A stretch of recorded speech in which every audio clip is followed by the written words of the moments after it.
Ang sex appeal ay ang ating kalidad ng pagiging kaakit-akit sa iba. Ang isang makabuluhang ito na pumapalibot sa paksa ay ang pagpapalakas ng sex appeal ng isang tao ay nangangahulugan na ang iba ay mahahanap ka sa sexual na kaakit-akit.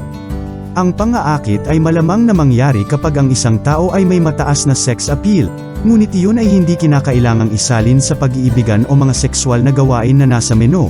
Nangangahulugan lamang ito na maaari kang magpakita sa iba bilang mapanghikayat, mapagbigay, matalino, mapagbigay, at may tiwala. Sa video na ito, pag-uusapan natin kung paano lumakas ang sex appeal.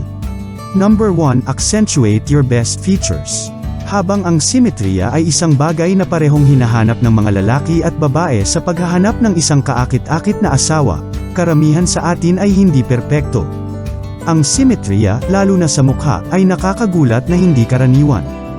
Anuman, kung mas simetriko ka tungkol sa iyong mga tampok ng mukha, mas kaakit-akit ka sa kabaligtaran at kaparehong kasarian. Bagamat madalas itong wala sa kontrol ng maraming tao, may iba pang mga opsyon. Number 2. Get creative.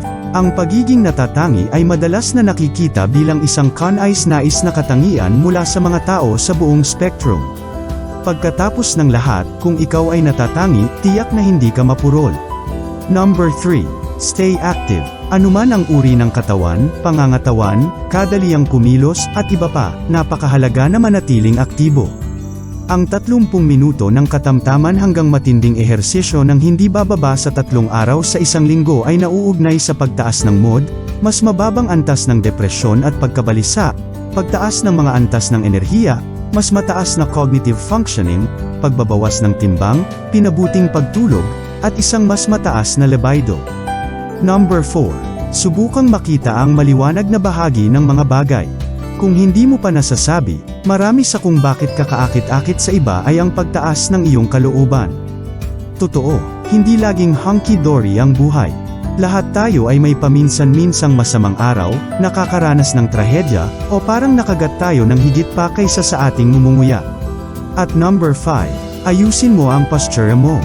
Kung nakayuko ka sa posture ng iyong katawan, maaaring gusto mong bigyang pansin ang mga iniisip na maaaring mayroon ka. Nakikita mo ba ang iyong sarili bilang maamo o mapamilit?